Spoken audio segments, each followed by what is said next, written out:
If you're thinking about selling your home in Minneapolis or the greater Twin Cities area, and you make this one pricing mistake, your house could sit on the market for months, costing you thousands in carrying costs and potentially forcing you to accept a lower offer than if you'd priced it right from the start.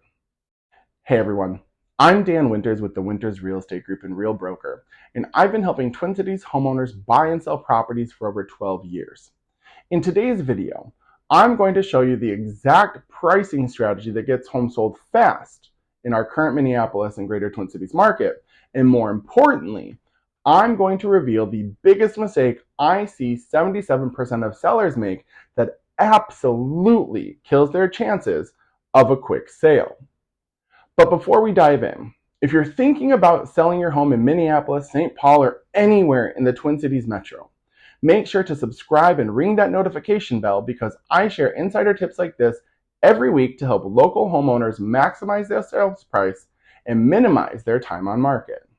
Let me start with some sobering statistics about our current Twin Cities market. According to the latest data from Minneapolis area realtors, the median home price in our metro is on track to cross $400,000 for the first time ever. That's exciting if you're a seller, but here's what's not so exciting.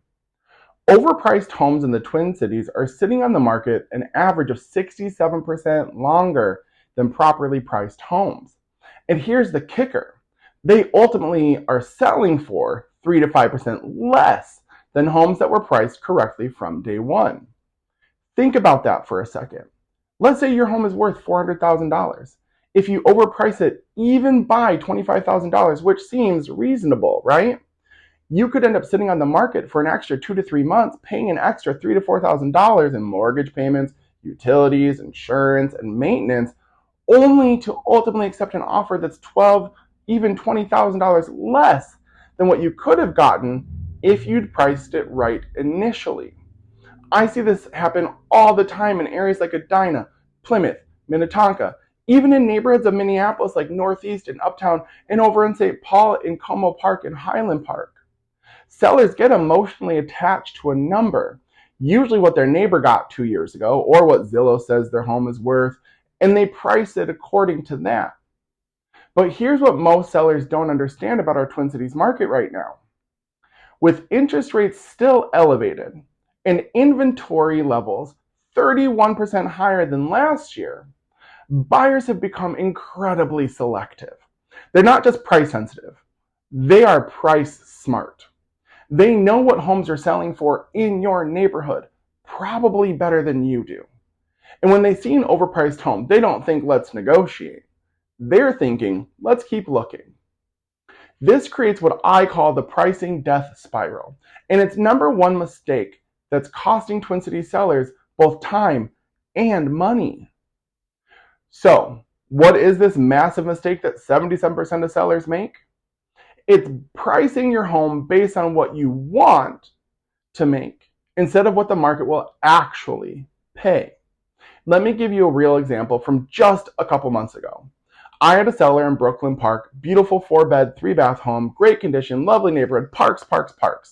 Comparable homes had sold for between $365,000 and $385,000, but the seller had done some calculations of their own. They owed $280,000 on their mortgage. They wanted $50,000 for their next down payment. They had about $25,000 in selling costs, so they needed $360,000 minimum. But they said, let's list it at $415,000 to leave room for negotiation. Can you see the problem? They priced their home based on their financial needs, not market value. And then they added a negotiation cushion on top of that. Now, I didn't take the listing. And here's what happened. They listed the home with another agent at $415,000 and within 2 weeks dropped the price to $410,000 and another 2 weeks later dropped the price to $400,000. They eventually sold it after 47 days on market for $358,000, $7,000 less than the lowest comparable sale. Meanwhile, that same week, another 4-bed, 3-bath home just 3 blocks away, listed at $375,000, slightly above market value, but not unreasonably so. They had multiple offers within 5 days and sold for $382,000. The difference? One seller priced based on what they wanted, the other priced based on what buyers were willing to pay. See, here's what most people don't understand about buyer psychology in today's market. Buyers aren't just looking at your house. They're looking at 15 to 20 houses online before they ever schedule a showing. By the time they walk through your door, they already know what they should expect to pay. When your price doesn't match their expectations, by the way, that are based on actual market data, you don't get the showing. And if you don't get the showings, you don't get the offers. And if you don't get the offers, you don't get sold. So, how do you price your Twin Cities home to sell fast? I'm going to give you my exact 5-step strategic plan that I use for all of my clients. Step 1, get a true comparative market analysis and an equity position report. Not a Zillow estimate, not what your neighbor thinks, not your best friend, but a true CMA from someone who understands the Twin Cities micro markets, and an equity position report. This means looking at homes that have sold, not listed in the last 90 days, within at least a half-mile radius with similar square footage, bedrooms, bathrooms, and condition. But here's the key. You need to adjust for market conditions. A home that sold 90 days ago sold in a completely different market than today. With our current inventory levels and buyer behavior, you need to weigh recent sales more heavily than older ones. Step 2, understand your competition. Look at what's actively on the market in your price range and your neighborhood. These aren't your comparables. They are your direct competition. If there are 3 other 4-bed homes in your area listed between $380,000 and $420,000, you need to understand why a buyer would choose your house over the others. This is where condition, staging, and positioning become critical. If your house isn't noticeably better than the competition, your price needs to be noticeably better. Step 3, factor in market timing. Timing matters in the Twin Cities more than most other markets. We are heading into our slower season, which means fewer buyers, but also less competition from other sellers. If you're selling between October and February, you might need to list 2 to 3% below market value to compensate for the smaller buyer pool. But if you're selling in our peak season, March through August, you might be able to price right at market value and still sell quickly, especially if your home shows well. Step 4, the strategic pricing sweet spot. Here's my secret weapon. I price most homes 2 to 5% below what I think they'll actually sell for. I know that sounds counterintuitive, but here's why this works. When you price slightly below market value, you create urgency. Buyers who have been looking for months and seeing overpriced homes suddenly think, finally, a reasonable seller.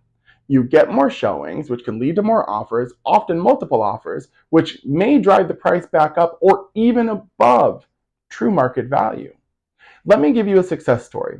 A couple months back, I had a client in South Minneapolis with a home worth about $425,000. Instead of listing at $425,000 or higher, we listed at $400,000. Within 6 days, we had 7 offers ranging from $415,000 to $435,000. They accepted $435,000 and made $10,000 more than what we thought the house was worth. Step 5, build in market response strategy. Finally, you need a plan for what happens after listing. In today's Twin Cities market, if you don't have serious buyer interest within the first 10 days, your price is wrong. And here's my rule. If we have fewer than 5 showings in the first week or no offers in the first 2 weeks, we adjust the price immediately. Waiting longer just reinforces buyer perception that the house is overpriced. Most agents will tell you, give it time or wait for the right buyer. That's outdated advice that costs you money. The right buyer is the one who's looking at market data and making informed decisions. If they're not interested at your price, the price is the problem. Now, let me give you some specific insights about our current Twin Cities market that affect pricing strategy. First, we're seeing a tale of 2 markets. Homes priced under $450,000 are still competitive, and some are receiving multiple offers, selling close to or slightly above asking price. But homes above $500,000 are sitting longer and selling for closer to 95 to 97% of list price. Why? Buyer budgets. With current interest rates, many buyers who could afford a $500,000 home 2 years ago are now qualified for $400,000 homes. This means more competition in the lower price ranges and less competition in higher price ranges. If you're selling a higher priced home, say above $500,000, you need to be extra strategic with pricing. The buyers in this range have more options than ever before and more time to be selective. Second, location matters more than ever. Neighborhoods and areas with highly rated schools, walkability, or easy access to amenities and newer infrastructure are holding value better. Areas like Wayzata, Eden Prairie, parts of Minneapolis like Linden Hills are still seeing quick sales and strong prices. But if you're in an area that's seen a lot of investor activity or has older infrastructure, like my neighborhood, you might need to price more aggressively to compete. Third, condition is king. With more inventory available, buyers are pickier about condition than they were 2 or 3 years ago. If your home needs work, you have two choices: do the work or price to account for it. Trying to get move-in ready prices for a home that needs updates or is a recipe for sitting on the market. I always tell my clients, you cannot fool today's buyers.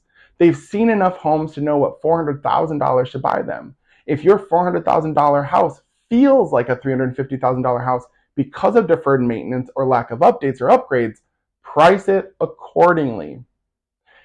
Now let me quickly debunk some common pricing myths that I hear from Twin City sellers all the time. Myth number 1, we can always come down on price. The reality is, every day your house sits on the market, it becomes less desirable. Buyers wonder what's wrong with it. Fresh listings get the most attention and the best offers. Myth number 2, pricing leaves room for negotiation. Well, in reality, in today's informed market, overpriced homes don't get showings, which means no negotiations at all. Myth number 3, someone will pay more because they love the house. In reality, emotion actually follows logic in today's market. Buyers won't even see your house to fall in love with it if the price does not make sense. Myth 4, the market will catch up to my price. In reality, individual homes don't drive market trends. Markets move slowly, but buyers move quickly to properly priced homes. And myth number 5, my house is unique, so comps don't matter. The reality, every house has unique features, but buyers still compare value. If your unique features do not add clear, measurable value, they don't justify premium pricing. If you're thinking about selling your home in the Twin Cities and you want to avoid this costly pricing mistake, I would love to help you develop a winning pricing strategy for your specific situation. I offer a completely free, no obligation market analysis and home equity report where I will show you exactly what your home should be priced at in today's market. And more importantly, I'll show you the estimated equity so you can start to plan your next move. You can reach me at 612-200-0808 or dan@thewintersregroup.com. Or just click the link in the description to schedule a time that works for you. And if you have found this video helpful, make sure to give it a thumbs up and subscribe for more Twin Cities real estate insights every week. And hold on, before I go, here's one bonus tip that most agents won't tell you. The best time to price aggressively is actually when you first list, not after your house has been sitting on the market. And here's why. Again, fresh listings will get the most attention from buyers and their agents. They show up at the top of search results, they get featured in new listing emails, and they generate the most excitement. If you price your home strategically from day one, you capture all that attention and energy when it matters the most. But if you wait until week 4 or 6 to adjust your price, you've already lost that momentum. Price it right from the start and let the market reward you with multiple offers and a quick sale. Thank you for watching, and I'll see you in the next video.